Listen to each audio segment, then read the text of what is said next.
로마서 11장 1절에서 12절까지를 오늘 살펴볼 것입니다.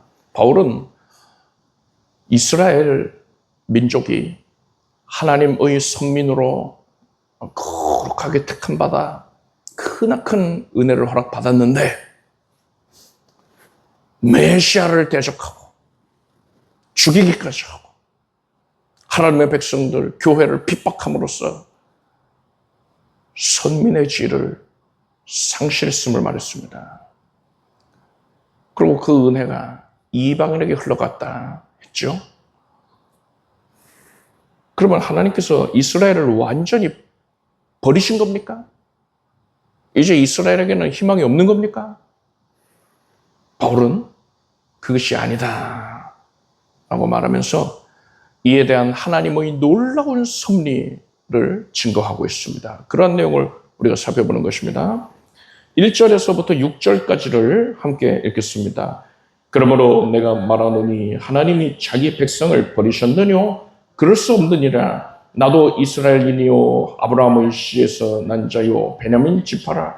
하나님이 그 미리 아신 자기 백성을 버리지 아니하셨나니 너희가 성경이 엘리야를 가리켜 말한 것을 알지 못하느냐? 저가 이스라엘을 하나님께 송사하되 주여 저희가 주의 선지자들을 죽였으며 주의 제자들을 헐어버렸고 나만 남았는데 내 목숨도 찾나이다 하니 저에게 하신 대답이 무엇이뇨? 내가 나를 위하여 바알에게 무릎을 꿇지 아니한 사람은 7천을 남겨두었다 하셨으니 그러즉 이와 같이 이제도 은혜로 택하심을 따라 남은 자가 있느니라. 만일 은혜로 된 것이면 행위로 말미암지 않음이니 그렇지 않으면 은혜가 은혜되지 못하느니라. 바울은 1절에서 하나님이 자기 백성을 버리셨느냐? 결코 그런 일은 있을 수 없다. 이렇게 선언했습니다. 그리고 그 증거가 무엇이냐? 바로 나다. 이러는 거예요.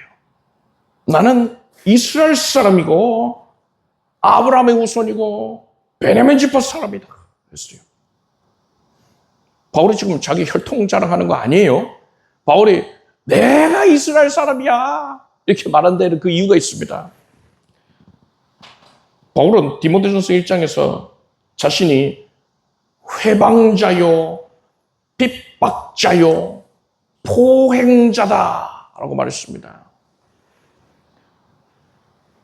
자신은 교회의 원수고 그리스도를 대적하는 일에 가장 앞장섰던 자였다는 거예요. 청년 시절에 그랬잖아요. 그런데 그런 내가 나를 하나님이 버리지 아니하셨거든.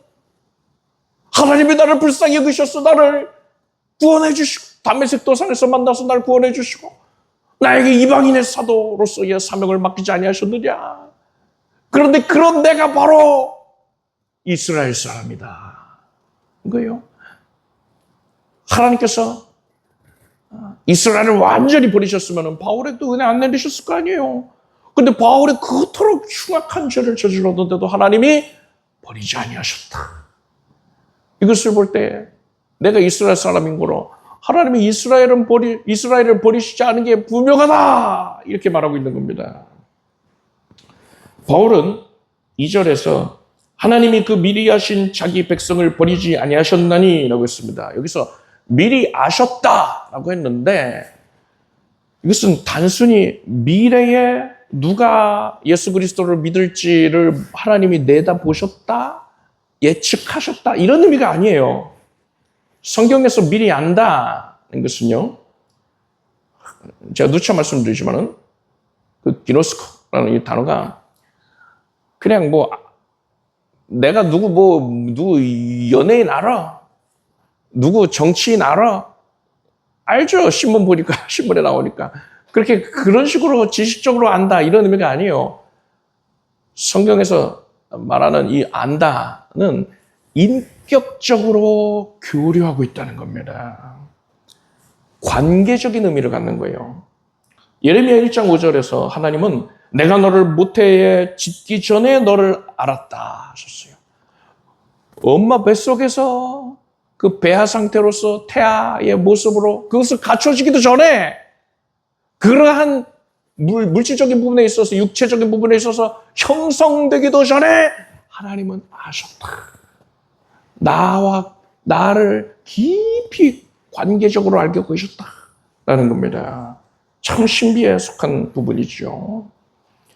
하나님께서 세상을 열기 전부터도 주권적으로 여러분을 알고 선택하셨습니다. 구원하기로 선택을 했어요.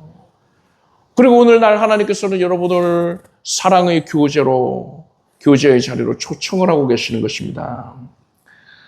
사람이 갖는 사랑의 감정은요, 뜨겁게 타올랐다가도 싸늘하게 식어버리잖아요. 시간이 지남에 따라서 사랑이 식어버릴 거고, 어떤 조건에 따라서도 식어버리기까지 합니다.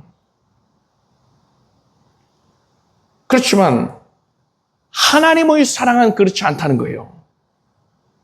하나님께서 나를 향한 사랑은요, 내가 잘생기면 하나님이 좋아하고 내가 못생겼으면 싫어하시는 그런 게 아니에요. 돈이 많으면 좋아하고 돈이 없으면 싫어하고 그런 게 아니고요. 내가 무슨 죄를 지으면 싫어하는 그런 개념이 아니란 말입니다. 그런 거 다 이미 다 알고 계셨다니까요. 하나님께서 나를 사랑하시는 것은 오직 하나님의 신실하신 성품, 변치 않으심, 약속한 것을 반드시 지키시는 그 성품에 근거하고 있는 겁니다. 그래서 말라기 3장 6절에 이렇게 선포합니다. 나 여호와는 변혁지 아니하나니 그러므로 이 야곱의 자손들아 너희가 소멸되지 아니하느니라. 그리고 디모데후서 2장 13절에 우리는 믿음이 없을지라도, 믿보다는 건 이제 믿을만 하다 이런 거죠. 우리는 믿음이 없을지라도 사람이 연약한지라, 약속을 지키고 싶어도 못 지키는 경우가 있잖아요. 그러니까 믿부지가 않은 겁니다. 주는 일향 믿부시니 자기를 부인하실 수 없으시리라 했습니다. 우리가 신실하지 못하다 하더라도 그것과 관계없이요, 하나님은 신실하십니다. 변함없으세요. 그래서 하나님께서 약속하신 바를 부인하실 수가 없는 것입니다. 하나님은 우리에게 구원을 약속하셨습니다. 그 구원은 절대로 취소되지 아니하는 것입니다. 마찬가지예요. 이스라엘이 메시아를 대적하고요, 패역하게 굴다가 선민의 지를 상실했잖아요. 그렇게 이스라엘이 크게 영적으로 실패합니다. 그렇다고 해서 하나님의 선택이 취소되지 않는다는 거예요. 사람의 연약함이 하나님의 신실하심을 무너뜨릴 수가 없습니다. 여러분은 하나님께서 여러분을 향하여서 내가 너를 세상을 열기 전부터 알았고 세상 끝날까지 절대로 너를 버리지 않겠다, 이렇게 약속하셨음을 굳게 믿기를 바랍니다. 이러한 흔들리지 아니하는 하나님의 사랑, 신실하신 성품 위에서 여러분의 신앙을 굳건히 세우십시오. 그래서 어떤 일을 겪게 되더라도 절대로 요동하지 말기를 바랍니다. 요동할 때에 마귀가 틈타는 거예요. 신앙을 무너뜨리는 것입니다. 그래서 여러분은 하나님의 신실하심을 확실히 믿으십시오. 북이스라엘의 아합 왕은 지독한 우상 숭배자였습니다. 하나님께서 그것에 대한 징벌로서 이스라엘에 3년 반의 기근을 내리셨습니다. 엘리야 선지자가 이 시기에 활동했는데, 엘리야가 아합이 총애하는 또 그의 왕비 이세벨이 총애하는 바알 선지자, 또 아세라 선지자, 그들을 모아놓고서 대결을 펼칩니다. 구체적으로는 바알 선지자들만 모인 것으로 보이는데, 약간 400명에서 한 850명가량의 그 인원들과 대결을 펼친 거예요. 이때 하나님께서 엘리야의 제단에 하늘에서 불을 내려주셔서 대결에서 승리를 하게 하셨습니다. 엘리야가 이 기세를 몰아서 바알 선지자들을 처단을 했어요. 그리고 하나님께서는 엘리야가 그 갈멜산 꼭대기에서 기도를 하니까요, 기도를 들으시고 큰 기근을 이제 그치게 하는 큰 비를 내려주셨습니다. 이렇듯 이스라엘은 크나큰 기적을 체험을 했습니다. 그럼에도 불구하고 이스라엘은 달라진 게 없었어요. 백성들은 여전히 우상을 숭배하고 있고요. 아합의 왕비인 이세벨이 지금 엘리야를 죽이겠다고, 내가 총애하는 선지자들을 죽였으니까 내가 너도 죽일 거야 하고서는 위협을 하고 있습니다. 엘리야가 생각할 때에 온 세상이 지금 다 우상에게 무릎을 꿇고 있고요. 자기 혼자만 남아서 외로운 싸움을 하는 것만 같습니다. 그래서 엘리야가 마음이 크게 낙담이 되어서 하나님께 이렇게 토로합니다. 3절을 보니까요, 주여, 저희가 주의 선지자들을 죽였으며 주의 제자들을 헐어버렸고 나만 남았는데 내 목숨도 찬다이다 했어요.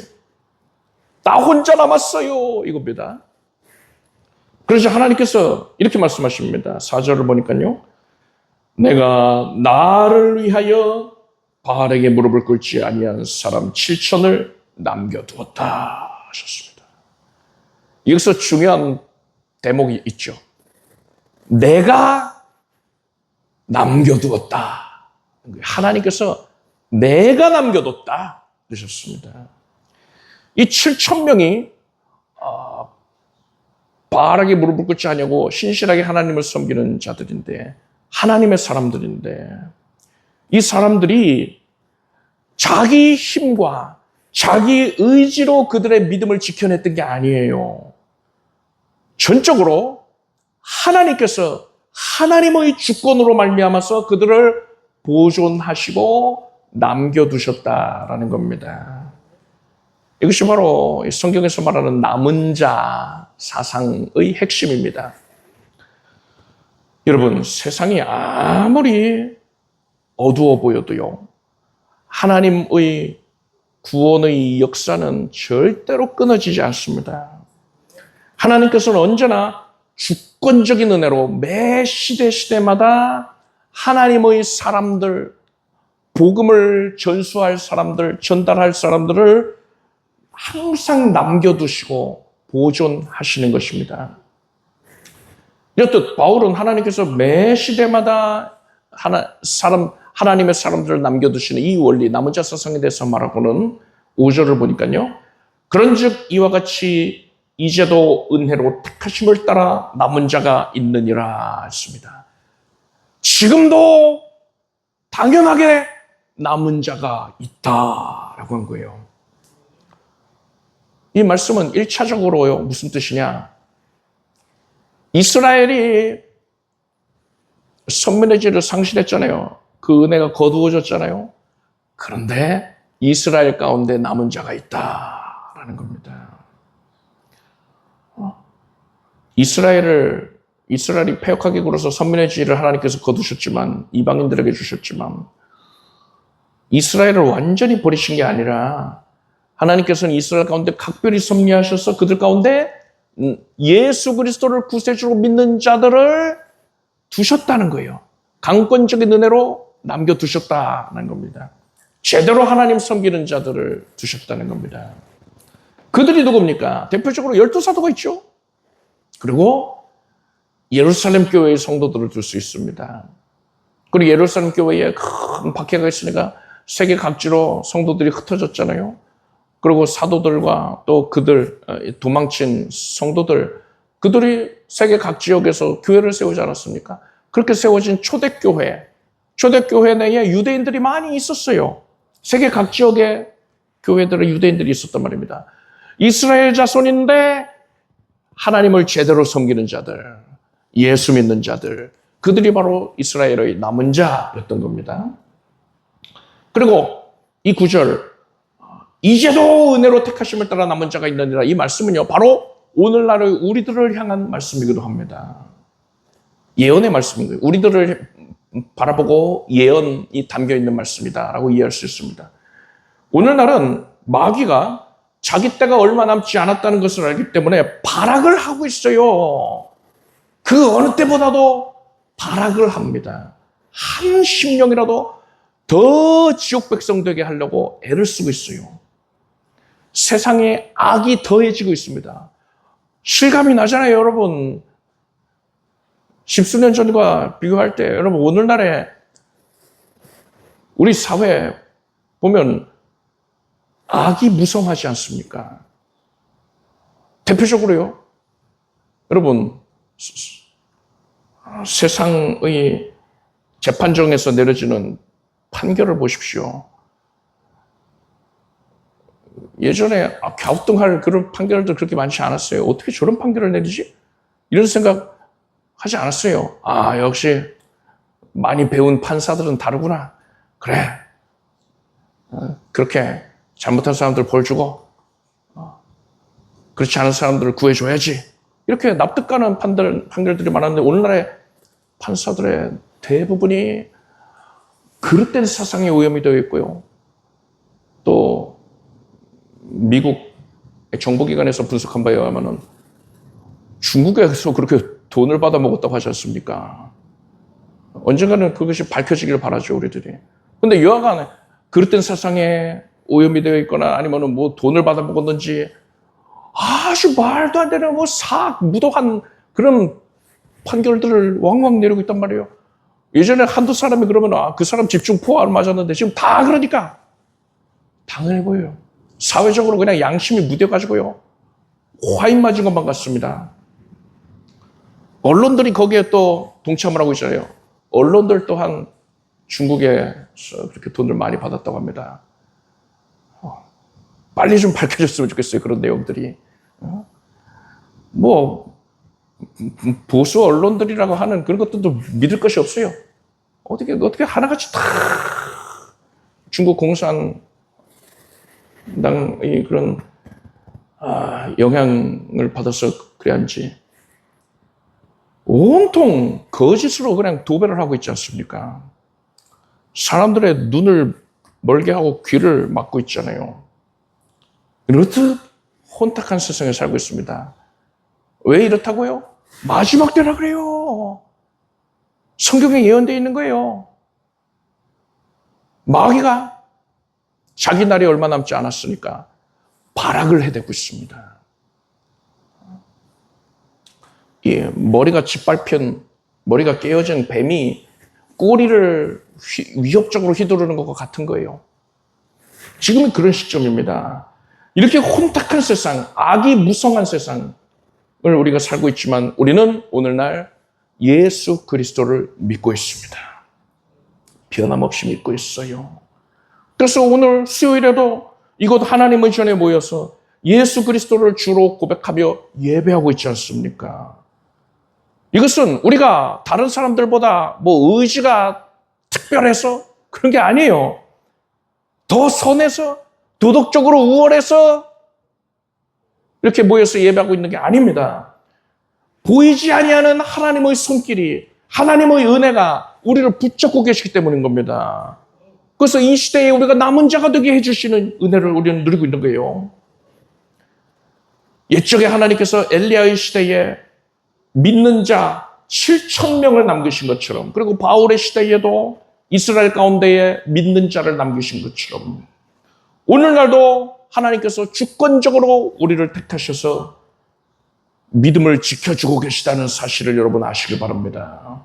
그래서 이 악한 세상을 살아갈 때에 세상에서 겪는 악하고 거짓된 것들로 인하여서 우리가 낙담할 것이 아니라 하나님의 강력한 손길이 나를 붙들고 계시다는 그 사실로 말미암아서 여러분 큰 위로를 받고 흔들리지 아니하는 평안함을 누리기를 바랍니다. 7절에서 12절을 함께 읽겠습니다.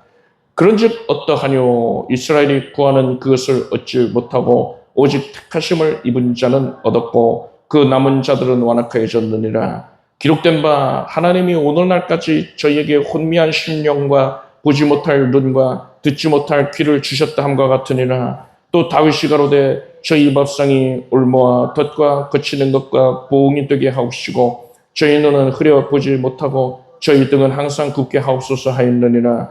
그러므로 내가 말하노니 저희가 넘어지기까지 실족하였느뇨 그럴 수 없느니라. 저희의 넘어짐으로 구원이 이방인에게 이르러 이스라엘로 시기나게 하매니라. 저희의 넘어짐이 세상의 부요함이 되며 저희의 실패가 이방인의 부요함이 되거든 하물며 저희의 충만함이래요. 7절에서 그런즉 어떠하뇨?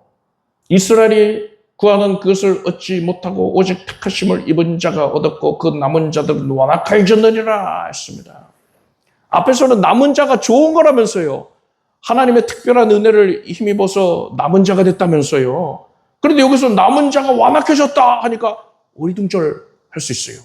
이해가 쉽게 되지 않습니다. 그런데 원어를 보면 쉽게 이해가 돼요. 앞에서 얘기한 남은 자랑 방금 7절에서 읽은 이 남은 자랑 단어가 다릅니다. 앞에서는 헬라어로 레임마이고 방금 읽은 7절에서는 로이포이라고 표현을 하고 있어요. 다른 겁니다. 그래서 하나님께서 이스라엘 가운데에서 특별히 하나님을 제대로 섬기는 자, 예수 믿는 자를 남겨두셨고요. 은혜 받은 자들이죠. 그런데 방금 7절에서 말하는 남은 자라고 번역된 그 내용은 누굴 얘기하느냐? 이 사람들, 은혜 받은 사람들 이외의 나머지들, 그러니까 은혜에서 배제된 자들인 것이죠. 그들을 표현한 단어예요. 그러니까 번역이 좀 매끄럽지가 못한 것이죠. 그래서 이 말씀은 하나님께서 이스라엘 중에 각별히 선택하신 자들은 예수 그리스도를 구세주로 섬기게 되었지만 그렇지 않은 나머지 사람들은 하나님께서 그들의 강팍함과 완악함 가운데에 내버려 두셨다라는 의미입니다. 그렇게 해서요, 이스라엘의 대부분은 영적으로 크나큰 실패에 처하여지게 된 것입니다. 11절을 보니까요, 여기에 대하여서 바울은 그들의 실족함, 이러한 크나큰 실패가 회복 불가능할 정도로 완전히 패망한 것이냐, 추락한 것이냐, 이렇게 묻습니다. 묻는 이유가 있죠. 그렇지 않다는 거예요. 너희들은 그렇게 생각하고 있지? 그런데 그게 아니야. 이스라엘이 완전히 망한 게 아니야. 그럴 수 없느니라 라고 선언하고 있어요. 하나님께서는 이러한 이스라엘의 크나큰 실패를 통해서 놀랍고도 위대한 새 일의 역사를 이루신다는 겁니다. 그들이 넘어짐으로 말미암아서 구원이 이방인에게 흘러가게 됐잖아요. 이스라엘이 메시아를 거부하고 메시아를 죽임으로써 이 비극적인 사건을 통해서 복음의 문이 유대 경계를 넘어서 온 열방을 향해 활짝 열리는 계기가 됐단 말입니다. 인간의 가장 큰 불순종 그리고 가장 큰 실패라 할 수 있지 않겠습니까? 예수를 죽인 것. 그토록 기다리던 구세주가 오셨는데, 메시아가 오셨는데 그를 죽였어요. 이거는 인류의 가장 큰 실패요. 가장 큰 죄입니다. 그런데 그것마저도 하나님께서는 구원의 계획을 성취하는 도구로 사용을 하신 것입니다. 마치 요셉의 형제들이 요셉에 대한 악한 마음을 품고서 그를 종으로 팔아넘겼지만은 하나님께서는 그것을 이용하셨어요. 요셉이 오히려 애굽에서 인정받아서 총리가 되게 하는, 그래서 많은 이들을 생명을 구원 얻게 하는 그러한 계기로 삼지 않으셨습니까? 이처럼 하나님은 인간의 악함과 실패를 통해서도 하나님의 선하신 뜻을 이루어내시는 분이십니다. 사람의 죄악, 사람의 실패가 하나님의 일하시는 것을 방해할 수가 없어요. 이러한 원리는 우리의 삶에도 동일하게 적용됩니다. 우리가 세상에서 겪는 실패, 관계의 어그러짐, 질병의 고통, 이해할 수 없는 그런 억울한 상황으로 인해서 겪게 되는 좌절감, 그것으로 끝이 아니라는 거예요. 하나님께서는 나의 가장 깊은 상처와 깨어짐을 통해서 누군가가 하나님의 위로를 경험하게 하시는 겁니다. 내가 넘어진 바로 그 자리에서 누군가가 하나님을 만나는 생명의 문이 열리게 되는 거예요. 하나님께서는 건축자들이 쓸모없어 하고서는 버린 돌을 집 모퉁이의 머릿돌이 되게 하셨습니다. 이처럼 하나님께서는 여러분의 인생에서 가장 큰 실패와 아픔의 조각들을 사용을 하셔가지고 우리가 상상하지도 못했던 위대한 그림을, 지극히 선한 크나큰 구원의 그림을 그리고 계시는 거예요. 우리의 실패의 조각들로 우리가 부정적으로 반응하게 되는 그러한 우리를 아프게 했던 것들, 그런 것들을 가지고서도 하나님께서는 훌륭한 명화를 그려내시는 것입니다. 여러분은 나의 실패를 통해서도 일하시는 하나님의 놀라운 계획을 인정하십시오. 그래서 하나님을 신뢰하고 모든 것을 하나님께 믿고 맡기기를 바랍니다. 12절에서 바울은 저희의 넘어짐이 세상의 부요함이 되며 저희의 실패가 이방인의 부요함이 되거든 하물며 저희의 충만함이려 라고 했습니다. 바울은 로마서를 읽고 있는 성도들과 또 유대인들이 이스라엘이 현재 처해 있는 이런 비극적인 상황으로 인해서 낙담하고 좌절하고 말 것이 아니라 장래의 영광스러운 미래를 바라보고 소망을 얻게 하고 있는 것입니다. 생각해 보십시오. 이스라엘이 실패했어요. 영적으로 크나큰 실패를 했습니다. 그런 부정적인 사건, 이것조차도 이방인들의 구원이라는 엄청난 풍성함을 가져오게 해주셨습니다. 그러한 풍성함이 바로 우리들에게 미쳤잖아요. 우리가 구원받은 계기가 되지 않았습니까? 하나님께서는 이렇듯 부정적인 사건까지도 이스라엘에 대한 부정적인 사건까지도 은혜로 변화를 시켜주셨어요. 하물며 하나님께서 이스라엘이 하나님에 대한 신앙을 회복을 하고 예수 그리스도를 구세주로 믿어서 선민의 지위를 회복하는 이러한 지극히 긍정적인 사건이 발생하게 되면요, 이것으로 말미암아서 부정적인 것으로 인하여서 가져왔던 그런 풍성함과는 비교가 안 될 만치 더더욱 크고 풍성한 영광을 허락하지 아니하시겠습니까?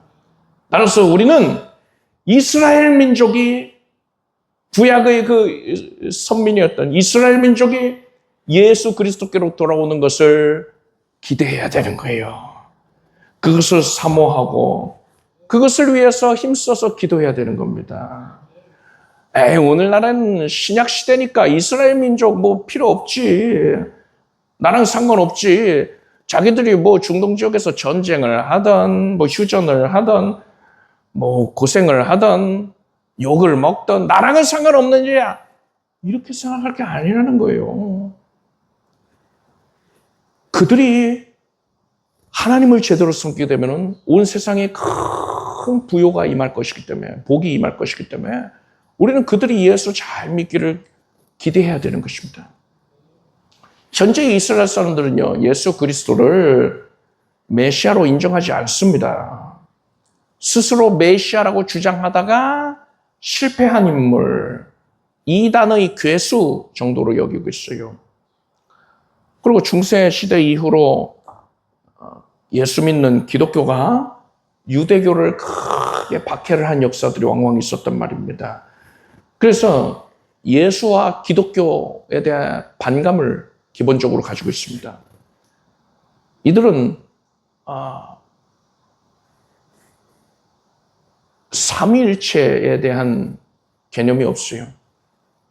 성경에는 구약에도 이미 그 삼위일체에 대해서 계시가 되어 있는데 그것에 대해서도 이들은 다른 해석을 합니다. 그래서 우리는 성부, 성자, 예수님, 성령, 삼위가 일체이신 유일하신 하나님이시다. 이렇게 이해를 하지만 이들은 삼위일체는 유일신 사상을 거스르는 우상숭배의 사상이다 하면서도 터부시합니다. 이렇듯 우리랑 많이 달라요. 그들은 지금 구원받지 못했습니다. 그런데 여러분, 이들이 이제 무화과 나무에 가지가 연하여지고 잎사귀를 내는 것처럼 이들이 복음에 대하여서 유하여지고 강팍한 마음을 버리고 부드러운 마음을 가지고 이제 마음을 열고 예수 그리스도를 구세주로 영접하는 날이 곧 이르게 될 것입니다. 성경에 그것이 되었단 말이에요. 그래서 그 날이 이르게 되면은 하나님께서는요, 지극히 신령한 복을 온 인류에게 베풀어 주실 것입니다. 여러분은 그 날을 사모하면서 이스라엘의 예수 그리스도를 영접하게 해달라고 기도에 힘쓸 수 있길 바랍니다. 기도하겠습니다. 하나님께서 결코 버리지 아니하시는 그 사랑을 우리가 확실히 믿고서 조금도 흔들림이 없게 하여 주시옵소서. 오늘날 이 패역한 시대에 우리가 예수 믿는 자로 남은 자가 되게 주셔서 감사드립니다. 세상 가운데 빛과 소금의 역할을 감당케 하소서. 우리의 모든 실패를 하나님의 선한 일의 역사가 이루어지는 계기로 사용하심을 감사드립니다. 또한 이스라엘의 예수 그리스도를 믿고서 복음 전도자로서 그들도 쓰임받게 하여 주시옵소서.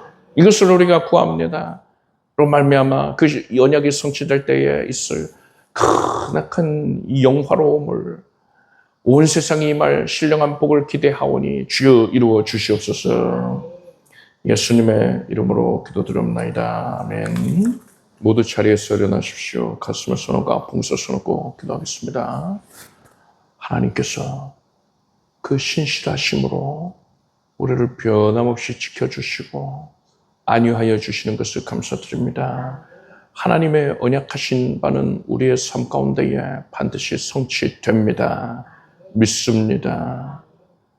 예수께서 채찍에 맞으심으로 우리가 나음을 입었습니다. 우리의 영혼과 육신이 삶 전체가 나음을 입었습니다. 거룩한 피가 우리를 온전히 뒤덮고 있으니 모든 불의하고 부정한 것, 어둠에 속한 것, 사망에 속한 것들 다 사라지겠습니다. 마음속 깊은 곳에 마귀가 준 정죄감, 좌절감, 낙담케 하는 것이 사라져라. 예수 그리스도 안에서 올바른 자아상을 가질 것이고 모든 어둠에 속한 부정적인 생각들은 사라질지어다. 예수 그리스도께서 은혜의 손길로 우리의 연약한 육신을 어루만져 주시니 감사드립니다. 병상에 있는 성도들이 예수 이름으로 깨끗이 급속히 신속하게 치유받게 해주시고 일체 후유증 없게 하소서. 온 성도들이 머리에서 발끝까지 정결케 하시며 각별히 손을 얹은 부위에 예수께서 친히 능력 나타내 주셔서 지금 고침받게 하소서. 예수 믿는 믿음이 그 믿음으로 말미암아 기적을 허락하셔서 지금 내가 고침 받았습니다. 염증과 통증이 사라지고 모든 수치는 정상이 될 것이며 암세포까지 사라질지어다. 혹과 종도 사라질지어다. 온몸에 하나님 주신 생명이 깃들 것이며 새 힘으로 충족해 될 것이고 하나님께 헌신하는 삶, 예배 중심 생활하는 데 어려움이 없을지어다. 말씀에 대한 집중을 하게 하여 주시고 말씀에 주목하고 살아가서 말씀으로 말미암는 복을 누리게 하소서. 가정을 회복되게 하시고 기도하는 바가 예수 이름으로 다 성취되고 남게 해 주시옵소서. 천배와 만배의 풍성이 채워짐 있게 해 주시옵소서. 예수님의 이름으로 기도드립나이다. 믿은 대로 될지어다. 이렇게 박수를 올리겠습니다. 자리에 앉으십시오. 준비하신 예물을 정성된 마음으로 하나님께 드리겠습니다. 드리신 예물 위해 축복 기도하겠습니다. 하나님 사랑하는 마음으로 하나님을 기뻐하고 기대하는 마음으로 하나님의 신실하심을 신뢰하오며 예물을 드립니다. 주께 헌신하였으니 하나님께서 아름답게 여겨주시고 하나님께 드리는 즐거움이 날마다 더하게 해주시옵소서. 신령한 복으로 기름진 것들로 넘치게 채워주시옵소서. 예수님의 이름으로 기도드립니다. 우리 주 예수 그리스도의 무한하신 은혜와 하나님 아버지의 사랑과 성령님의 교통하심이 거룩한 수요 예배에 믿음과 정성으로 함께한 사랑하는 성도들 위해 영원토록 함께 없으기를 축원합니다.